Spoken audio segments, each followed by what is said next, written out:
साथ मोनिका गुप्ता, इंद्रकांत के कितने गुनाहगार, ये हम इसलिए कह रहे हैं क्योंकि व्यापारी इंद्रकांत त्रिपाठी ने मरने से पहले अपनी वीडियो वायरल की थी जिसमें उसने बताया था कि उसकी जान को खतरा है और उसके बाद इंद्रकांत त्रिपाठी को मरने से कोई भी नहीं बचा पाया, जिससे कि ये सवाल खड़ा होता है कि आखिर इंद्रकांत के कितने गुनहगार हैं।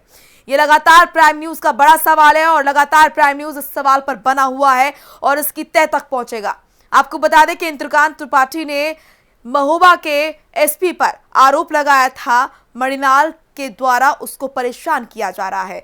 महोबा के एसपी मणिलाल द्वारा उनको परेशान करने का आरोप यहां पर इंद्रकांत त्रिपाठी ने लगाया था। आपको बता दें कि महोबा के खनन कारोबारी इंद्रकांत त्रिपाठी की अस्पताल में इलाज के दौरान मौत हो गई। वो 8 सितंबर को अपनी कार में लहूलुहान मिले थे, उन्हें गोली मारी गई थी।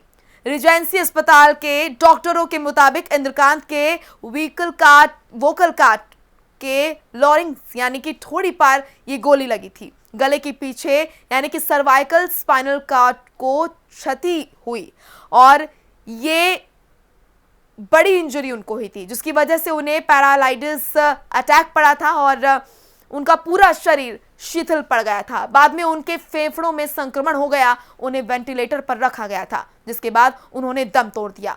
तो इंद्रकांत त्रिपाठी केस से जुड़ी ये बड़ी खबर हम आपको दे रहे हैं, किस तरीके से इंद्रकांत त्रिपाठी ने मरने से पहले अपना वीडियो वायरल किया था। आपको बता दें कि दरअसल इंद्रकांत त्रिपाठी पर हमला होता है, उनको गोली मारी जाती है, जिसके बाद वो अस्पताल में उनका इलाज चलता है और लगभग 5 से 6 दिन बाद उनकी मौत हो जाती है।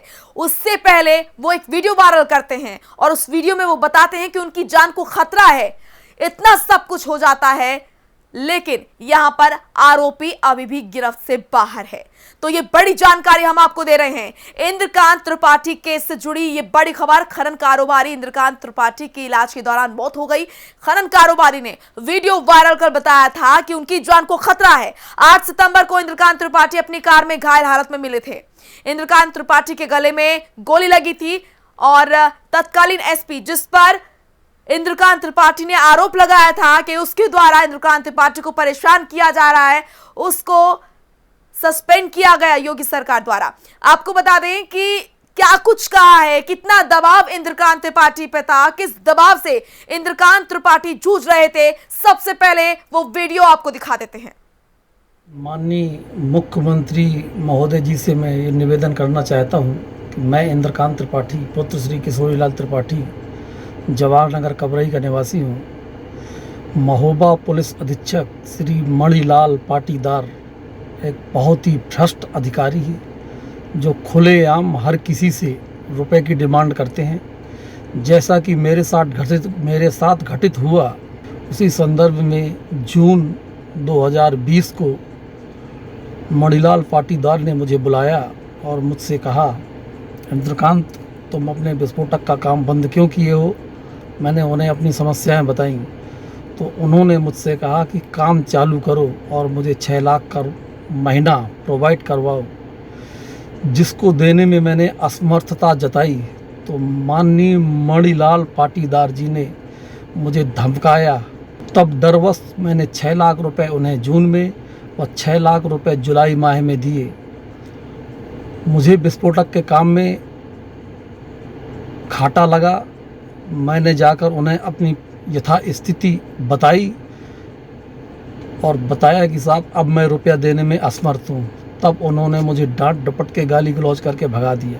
9वें माह की 3 तारीख को मैं माननीय पुलिस अधीक्षक जी के पास गया, उनके कार्यालय में, और उन्हें मैंने अपनी आप बीती बताई। मैंने बताया, मानवर मेरा विस्फोटक का समस्त काम बंद है, आप क्यों मेरे पीछे पड़े हुए हैं कि बार बार मुझे सुरेश सोनी से व ऐसो कबरई से धमकियां दिलवाते हैं। सुरेश सोनी तो आपको जो देता है, मेरे क्यों आप पीछे पड़े हैं, क्योंकि मैं काम भी नहीं करता हूं।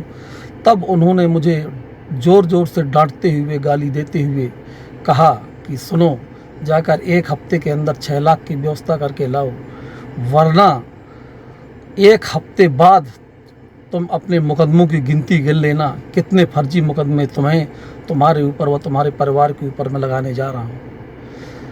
तब मैंने कहा कि सर मेरे पास व्यवस्था नहीं है, आपको जो करना है आप कर दीजिए। तब उन्होंने कहा कि मुझे पता है कि तुम कहीं ना कहीं से राजनीतिक व्यक्ति भी हो।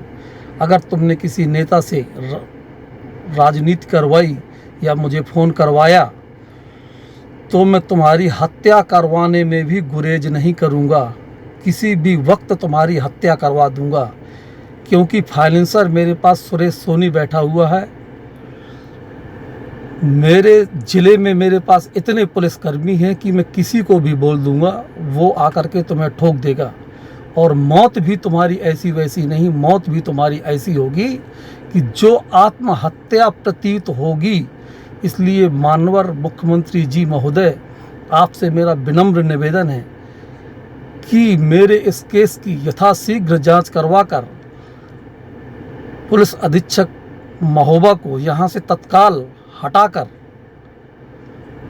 न्यायोचित कार्रवाई करें, क्योंकि मेरी किसी भी वक्त हत्या हो सकती है और अगर मेरी हत्या होती है तो इसके जिम्मेदार पुलिस अधीक्षक महोबा होंगे। माननीय मुख्यमंत्री, तो वीडियो देखकर आप समझ सकते हैं कि कितने दबाव में थे इंद्रकांत त्रिपाठी। इंद्रकांत गोलीकांड से पहले का धमकी भरा एक ऑडियो भी वायरल हो रहा है। इस ऑडियो में टॉप 10 अपराधी आशु भदौरिया व्यापारी के साले को धमकी देता नजर आ रहा है। वो कह रहा है कि राजा साहब के नाराज होने पर अंजाम भुगतना होगा। बताया जा रहा है कि गोली मारने के चंद घंटे पहले ही ये धमकी दी गई थी। हेलो। हाँ, हाँ, विजय शुक्ला बोल रहे हो? आप कौन भैया? आशु भदौरिया बोल रहा हूँ महोबा से। आशु भदौरिया? हाँ जी बताएं भैया। कहाँ है ये तुम्हारे जीवा जी इंद्रकांत?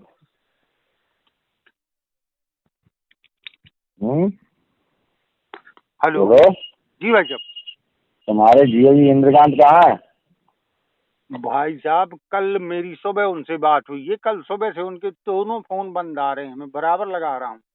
कल से कोई पता जानकारी। करके बताओ जल्दी कहाँ है। कहते राजा साहब नाराज हो गए हैं। राजा साहब? हाँ, समझ नहीं पाया भाई साहब। अरे वो बता देना कहाँ राजा साहब नाराज हो गए हैं। जहाँ भी कहीं हो बात करने तुरंत। तो भाई साहब अगर मेरी बात होती है तो मैं ये मैसेज आपका तत्काल भेज दूंगा, लेकिन उनका कहीं कॉल ही नहीं आया। मैं 3-4 जगह लगा चुका, घर में पूछ चुका, शायद घर में बात हुई हो।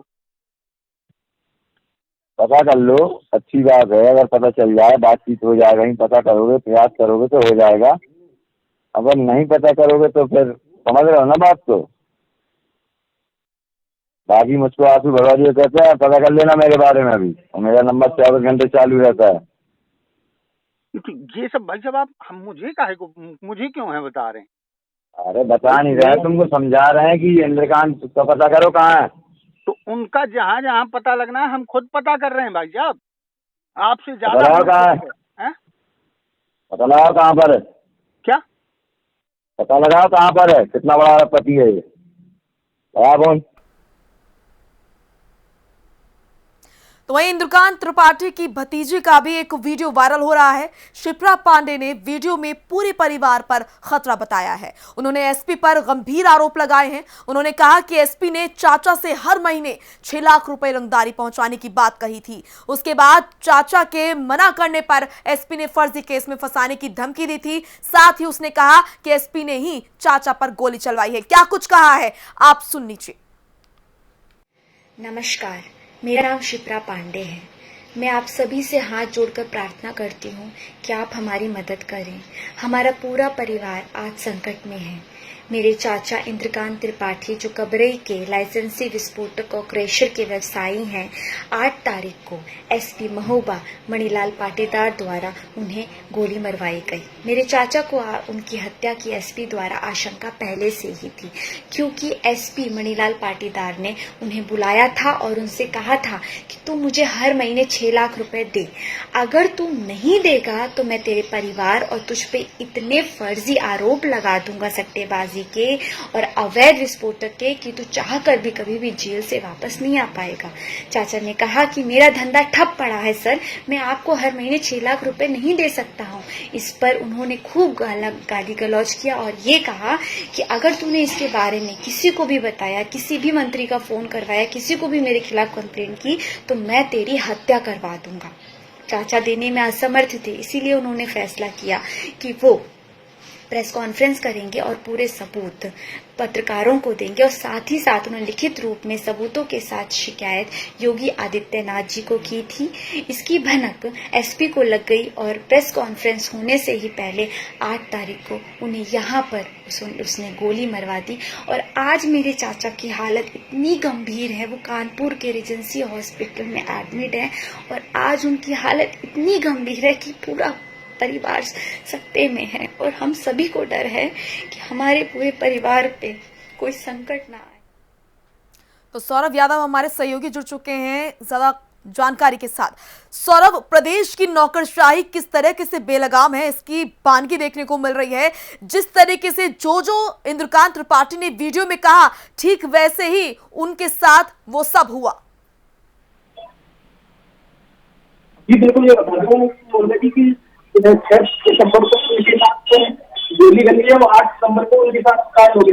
गोली कांड के बाद खुद सरकारी ने एसपी महिलाओं पाटीदार के ऊपर आरोप लगाया गया था कि महिलाओं पाटीदार 6 लाख रुपए मुझसे मांगते हैं, नहीं तो आपको गोली मार दी जाएगी, और उन्हें गोली मार दी जाती है। इसके बाद कानपुर एजेंसी में उनको भर्ती कराया जाता है जी। इसके बाद उनकी जांच चलती है। प्रभारी देवेंद्र शुक्ला और महिला पाटीदार के ऊपर 307, 385, 120, 13 भ्रष्टाचार अधिनियम के तहत मुकदमा लिख दिया जाता है। जी सौरभ, ये गोली किसने मरवाई, क्यों मरवाई, क्या अभी तक इस बात का कोई खुलासा हो पाया? इसकी जानकारी वो एडीजी और डीआईजी 2 दिन से जिले में जांच कर रहे हैं। आज शाम तक खुलासा करने की बात कर रहे हैं। देखिए सौरभ, जिस तरीके से वीडियो हमने देखा इंद्रकांत त्रिपाठी का, उसमें साफ तौर पर वो यही कहते हुए नजर आ रहे थे कि एसपी महोबा द्वारा उन्हें ये कहा गया कि मैं किसी भी अपने पुलिसकर्मी से कहूंगा तुम्हें गोली मार दी जाएगी। तो वही चीज नजर आ रही है कि उनको गोली मारी गई और 5 दिन बाद उनकी मौत हो जाती है। तो साफ तौर पर जिस तरीके से आरोप यहां पर एसपी महोबा पर लगाए गए मणिलाल त्रिपाठी द्वारा, माफ कीजिएगा इंद्रपाल त्रिपाठी द्वारा, वो कहीं ना कहीं दिखता हुआ नजर आ रहा है सब। जी बिल्कुल, बता दूं मामले की पूरी गहनता से जांच की जा रही है, कि बारीकी से जांच की जा रही है। तो मामले की जांच शाम तक आपसे खोल दी जाएगी, इस मामले में कितनी सच्चाई है। बिल्कुल, चलिए बहुत बहुत शुक्रिया आपका सौरभ तमाम जानकारी के लिए। नितिन हमारे सहयोगी हमारे साथ जुड़ चुके हैं। नितिन, अगर आपने वीडियो देखा तो आपने देखा होगा कि व्यापारी इंद्रकांत त्रिपाठी किस तरह, कितने दबाव में और कितने लाचार नजर आ रहे थे। उनका पूरा परिवार आज संकट में है। देखिए बिल्कुल साफ तौर पर अगर हम बात करें महोबा की या फिर एसएसपी की बात करें, तो किस तरह से एक व्यापारी को परेशान किया गया। उससे ये कहा गया कि 6 लाख रुपया महीना दो, उसने वो भी दिया क्योंकि उसे अपनी जान बचानी थी, पूरे परिवार को जेल जाने से बचाना, क्योंकि लगातार एसपी की तरफ से इस बात को कहा गया था कि अगर पैसे नहीं दोगे तो पूरे परिवार को झूठे मुकदमे में फंसा दूंगा, क्योंकि जो वीडियो लगातार आए हैं सामने। अभी कल का हम देखें तो इंद्रकांत त्रिपाठी की जो भतीजी है उसने भी अपना एक वीडियो वायरल किया था, जिसमें साफ तौर पर उसने ये बात कहा था कि एसपी मणिकांत पाटीदार की तरफ से लगातार उनके जो चाचा हैं उनके ऊपर दबाव बनाया गया था कि पूरे परिवार को वो झूठे मुकदमे में फंसा देगा। इसके पहले 6 लाख रुपए मांगे गए थे, 6 लाख रुपए भी दिए थे चाचा जी ने, और उसके बाद जब पैसे नहीं दे पाए तो एसएसपी ने उनके गले पर गोली मरवा दी थी। करीब 5 से 6 दिन तक उन्होंने मौत के बीच अपनी लड़ाई लड़ी और कल वो अपनी जान गंवा बैठे हैं। लेकिन उसके बाद अगर हम देखें तो 9 तारीख को ही मुख्यमंत्री योगी आदित्यनाथ की तरफ से एसपी मणिकांत पाटीदार को निलंबित कर दिया गया था और उनके खिलाफ विजिलेंस की जांच भी बैठा दी गई थी, जो उनकी संपत्तियों की जांच करेगी। हालांकि वो जांच अभी चल रही है, लेकिन ये एक सबसे अहम बात और सबसे चौंकाने वाली बात है कि उत्तर प्रदेश में क्या खाकी में आतंकवादी घूम रहे हैं, क्या खाकी में अपराधी घूम रहे हैं, क्योंकि जिस खाकी के पास लोग जब गुनाह का शिकार हो जाते थे तो उनसे शिकायत करने पहुंचते थे। लेकिन यहाँ पर ये जो महोबा का मामला निकलकर सामने आया है, जहाँ पर एसपी खुद व्यापारी से ये कह रहा है कि तुम 6 लाख रुपया महीना मुझे रंगदारी दो, नहीं देने पर उसने गोली मरवा दी, उसकी हत्या हो गई। क्योंकि इसके पहले अगर हम देखें तो हत्या के प्रयास में एसएसपी के ऊपर जो मामला था वो दर्ज हुआ था, एसपी के ऊपर, मणिकांत पाटीदार के ऊपर। लेकिन अब हत्या का आरोप नहीं, अब पूरी तरह से हत्या हो गई है, तो अब उस मामले में मामला दर्ज किया जाएगा, उस धारा में मामला दर्ज किया जाएगा और उनके ऊपर कार्रवाई की जाएगी। लेकिन सवाल यहाँ पर यही है कि क्या वर्दी में उत्तर प्रदेश में इस तरह के लोग घूम रहे हैं, इस तरह के अधिकारी घूम रहे हैं जिनके ऊपर जनता जो है वो बिल्कुल भरोसा नहीं कर सकती है। बिल्कुल नितिन, और ताज्जुब की बात इस बीच ये रही कि जिस तरीके से वीडियो में यहाँ पर इंद्रकांत त्रिपाठी ने जो जो कहा उसी तरीके से उनके साथ वो हुआ। उन्होंने साफ तौर पर कहा कि एसपी द्वारा उन्हें धमकी दी गई कि मैं किसी से भी तुम पर गोली चलवा दूंगा और तुम्हारी इस तरीके से मौत होगी जो तुम्हें समझ में आएगी। तो उसी तरीके से सब कुछ होता हुआ नजर आ रहा है, लेकिन बावजूद इसके प्रशासन के हाथ खाली हैं। अभी तक पता नहीं लग पाया कि गोली किसने चलाई, क्यों चलवाई। देखिए बिल्कुल अभी तक ये पता तो नहीं चल पाया है कि किसने गोली चलाई है, किसने गोली नहीं चलवाई है, लेकिन जिस तरह से लगातार जो ऑडियो वायरल हो रहा है, क्योंकि कुछ ऑडियो भी वायरल हुए हैं जिसमें ये बात कही जा रही है कि राजा साहब हैं, राजा साहब को पैसे नहीं पहुंचाओगे तो वो नाराज हो जाएंगे और अगर वो नाराज हो गए तो भुगतना पड़ जाएगा। इस तरह के कई सारे जो वीडियो हैं जिसमें राजा साहब से क्या मतलब है? जो ऑडियो हम सुन पा रहे हैं, तमाम जो ऑडियो वायरल हो रहे हैं उसमें राजा साहब का जिक्र हो रहा है, उससे क्या समझ में आता है? देखिए राजा साहब या तो ऐसा लग रहा है कि कोई बड़ा राजनीतिक है जिसका दबाव जो था वो कहीं ना कहीं पूरी मिली भगत से एसपी भी उसमें मिले हुए थे, या फिर कोई एसपी साहब का ही आदमी था जो एसपी साहब को राजा साहब कह रहा है कि राजा साहब नाराज हो जाएंगे अगर तुमने पैसे नहीं पहुंचाए। तो ये सब जो है वो जांच का विषय है जिसकी जांच अभी चल रही है। लेकिन सबसे अहम सवाल यही है कि एक व्यापारी जो लगातार अब दबाव में था, जो लगातार वीडियो वायरल कर रहा था और उसके बाद उसके ऊपर कार्रवाई नहीं हो रही थी, जब उसको गोली मार दी जाती है, मामला संज्ञान में आता है, उसके बाद कार्रवाई होती है। क्योंकि एक लंबे समय से एसपी मणिकांत पाटीदार उससे रंगदारी की मांग करते आ रहे थे, उससे ये कह रहे थे कि मैं तुम्हारे पूरे परिवार को फंसा दूंगा झूठे मुकदमों में, समस्याएं हो जाएंगी, उसके बाद उसे गोली मार देना। तो ये कहीं ना कहीं अपने में बहुत बड़ा सवाल उत्तर प्रदेश पुलिस के ऊपर भी है कि क्या इस तरह के और ऐसे अपराधी हैं जो अलग अलग जिलों में इस तरह का काम कर रहे हैं, या फिर खाली मणिकांत पाटीदार ही थे ऐसे अधिकारी, और ऐसे अधिकारी अगर के ऊपर अगर सख्त कार्रवाई नहीं हुई, क्योंकि हत्या का मामला अब उनके ऊपर दर्ज होगा, क्योंकि जिस व्यक्ति को गोली लगी है उसकी मृत्यु हो गई है इंद्रकांत त्रिपाठी की, तो अब साफ तौर पर उनके ऊपर हत्या का मुकदमा दर्ज होगा और उसके ऊपर कार्रवाई होगी, और जो सजा होनी चाहिए वो सजा अगर नहीं मिलती है तो कहीं ना कहीं परिवार के साथ इंसाफ नहीं होगा। नितिन, तमाम प्रयास बताते हैं इंद्रकांत त्रिपाठी के कि इंद्रकांत त्रिपाठी ने बहुत कोशिश की सिस्टम से लड़ने की और वो जीना चाहते थे। जिस तरीके से लगातार वो वीडियो वायरल कर रहे थे, उन्होंने वीडियो लंबा चौड़ा वीडियो उन्होंने वायरल किया, तमाम चीजें उन्होंने बताई। अगर तभी कार्रवाई होती, अगर तभी चीजों को देखा जाता तो शायद आज वो उनकी मौत ना होती। बिल्कुल साफ तौर पर अगर उस वक्त कार्रवाई हो जाती तो कहीं ना कहीं देखा जाता तो अभी आज इंद्रकांत त्रिपाठी जिंदा होते, हम सबके बीच में होते। लेकिन जिस तरह से उनकी कार्रवाई उनकी सुनवाई नहीं हुई, लगातार उनको वीडियो वायरल करने पड़े। कल उनकी भतीजी ने भी वीडियो वायरल किए, कई सारे जो कॉल रिकॉर्डिंग के ऑडियो थे वो भी निकल कर सामने आए थे, जिसमें लगातार जो व्यापारी हैं इंद्रकांत त्रिपाठी उनको धमकाया जा रहा था कि रंगदारी दीजिए, 6 लाख रुपया महीना पहुंचाइए, राजा साहब नाराज हो जाएंगे। इस तरह की जो तमाम जो सबूत हैं इनको लेकर पहले भी शिकायत कई बार दर्ज हुई, लेकिन शिकायत करे किससे? क्योंकि जो उनका एसपी था वही लगातार उनके ऊपर दबाव बना रहा था रंगदारी को लेकर, वही वो फोन कर रहा था, वही कह रहा था कि तुमने अपना काम क्यों बंद कर रखा, उस काम को जल्द से जल्द शुरू करो, काम शुरू करो, मुझे 6 लाख रुपया महीना पहुंचाओ। इस तरह के जो ऑडियो है वो लगातार उसकी तरफ से जो कॉल के दौरान कहे जा रहे थे। तो अगर शिकायत भी करते हैं इंद्रकांत त्रिपाठी तो किससे करते, ये सबसे बड़ा सवाल था। और जिस तरह से ये मामला निकलकर सामने आया कि जब पैसे नहीं पहुंचे तो गोली मार दी गई, तो ये कहीं ना कहीं बहुत ही बड़ी समस्या है उत्तर प्रदेश पुलिस के लिए। उत्तर प्रदेश पुलिस पर आम जनता, आम व्यापारी कैसे भरोसा करे, क्योंकि व्यापारियों के साथ भी लगातार मुख्यमंत्री योगी आदित्यनाथ की मीटिंग होती रही है। और अगर इस तरह से व्यापारी की हत्या कर दी गई, वो भी पुलिस वाले के ऊपर, वो भी एसपी रैंक के अधिकारी के ऊपर ये आरोप लगाए, तो कहीं ना कहीं सरकार के लिए अब ये आने वाले दिनों में बहुत बड़ी समस्या पैदा हो सकती है। बिल्कुल नितिन, और जो सबसे दुर्भाग्यपूर्ण बात मुझे इस वक्त नजर आ रही है वो ये कि यहाँ पर प्रदेश में कोई बड़ी घटना होने का इंतजार किया जाता है, जिसके बाद पुलिस की आंखें खुलती है, प्रशासन की आंखें खुलती हैं। और जिस तरीके से हमने, अगर हम यहाँ पर बात करें व्यापारी की, तो उन्होंने किस तरीके से प्रयास किया सिस्टम से लड़ने का, इंद्रकांत त्रिपाठी द्वारा लगातार उनके परिवार द्वारा वीडियो वायरल की गई, लेकिन तब भी उन्हें कोई नहीं बचा पाया। लेकिन जब कोई बड़ी दुर्घटना हो जाती है, उनको गोली लगती है, उनकी मौत हो जाती है, उसके बाद सब आते हैं जांच करने। और उसके बाद भी जांच कहाँ पे? उसके बाद जब मामला मुख्यमंत्री के संज्ञान में पहुंचता है तब मुख्यमंत्री विजिलेंस की जांच बैठाते हैं, तब अधिकारी को निलंबित किया जाता है। पहले क्यों नहीं? क्योंकि पहले भी बताया गया कि कई बार उसने अपने शिकायती पत्र उच्च अधिकारियों तक पहुंचाए हैं।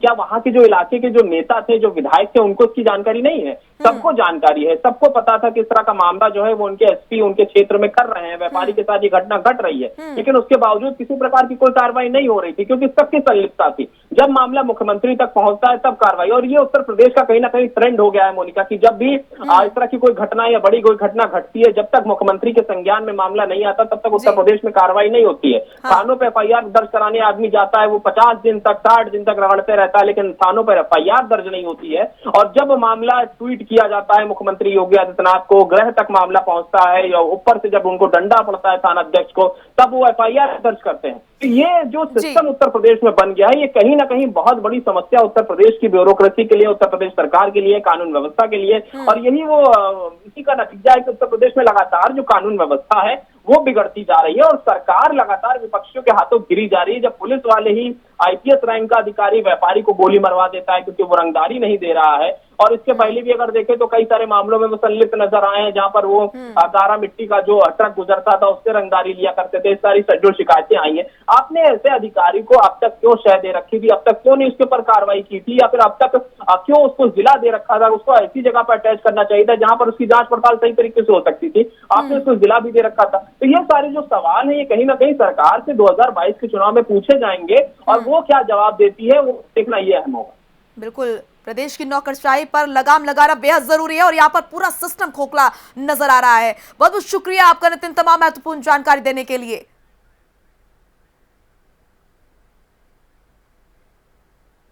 तो ये मामला इसीलिए सामने आया क्योंकि इंद्रकांत त्रिपाठी ने वीडियो बनाया और वीडियो में जो कुछ भी कहा उसके बाद वही उनके साथ हुआ। और न जाने कितने व्यापारी ऐसे हैं जो इसी तरह का दबाव झेल रहे हैं। आपको बता दें कि इंद्रकांत त्रिपाठी की उनके साथी व्यापारी से भी बातचीत हुई थी इसी मसले को लेकर। क्या कुछ बातचीत हुई थी वो आपको सुनाते हैं। हेलो हेलो, हाँ अरे वीडियो में यह कह रहा हूँ, हाँ यह महीना एसपी साहब कितना रुपए दोगे है? 5 लाख। हाँ और थाने में एसओ साहब का जितना जाते निकला जात तू? हाँ एक दोगे है? हाँ। और पहले कितना जात तो एसपी साहब के हैं? 6 तो पहले। हाँ ये बार एक कम हो गया। हाँ ठीक ठीक। किस तरीके से प्रदेश में क्या कुछ चल रहा है वो आपको दिखा रहे हैं। एक व्यापारी एक वीडियो वायरल करता है, अपनी जान को खतरा बताता है, लेकिन बावजूद इसके उसकी मौत हो जाती है, उसको कोई बचा नहीं पाता है। और जिस तरीके से वो वीडियो में कहता है उसके साथ वही घटनाक्रम घटता है। उसको गोली लगती है, वो 5 दिन अस्पताल में मौत से जूझता है और उसके बाद उसकी मौत हो जाती है। लेकिन दुर्भाग्य की बात यह है कि प्रदेश में जब भी कोई बड़ी घटना होती है उसी के बाद पुलिस की आंखें खुलती हुई नजर आती है। तो प्राइम न्यूज के बड़े सवाल, इंद्रकांत त्रिपाठी की मौत का मुख्य आरोपी आखिर कौन है? कौन है जिसने गोली चलवाई और क्यों चलवाई?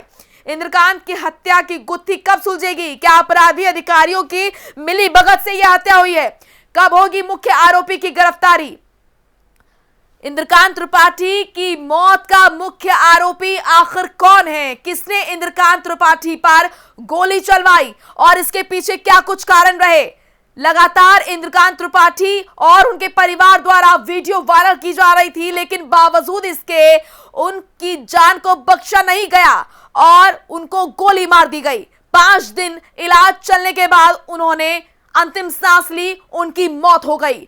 कारोबारी इंद्रकांत की मौत के बाद कई राज दफन हो गए, जिन पर से पर्दा उठना अभी बाकी है। कौन है मुख्य आरोपी इंद्रकांत त्रिपाठी का? सस्पेंड एसपी पर उन्होंने रंगदारी मांगने का आरोप लगाया था। और इसी के साथ आपको बता दें कि लगातार इंद्रकांत त्रिपाठी और उनके परिवार द्वारा वीडियो वायरल की जा रही थी। प्रियंका गांधी का क्या कुछ कहना है? महोबा के व्यापारी इंद्रकांत त्रिपाठी की मौत हो गई है। उत्तर प्रदेश सरकार की कार्यशैली पर सवाल खड़े होते हैं। बीजेपी सरकार में अपराध और भ्रष्टाचार चरम पर है और अब इस सरकार के अफसर भ्रष्टाचार के खिलाफ आवाज उठाने वालों की सुपारी दिलवा रहे हैं। तो इंद्रकांत त्रिपाठी की हत्या पर प्रियंका गांधी ने ट्वीट कर क्या कुछ कहा वो हम आपको दिखा रहे हैं। महोबा के व्यापारी इंद्रकांत त्रिपाठी की हत्या हुई है। पूरी उत्तर प्रदेश सरकार की कार्यशैली पर सवाल खड़े होते हैं।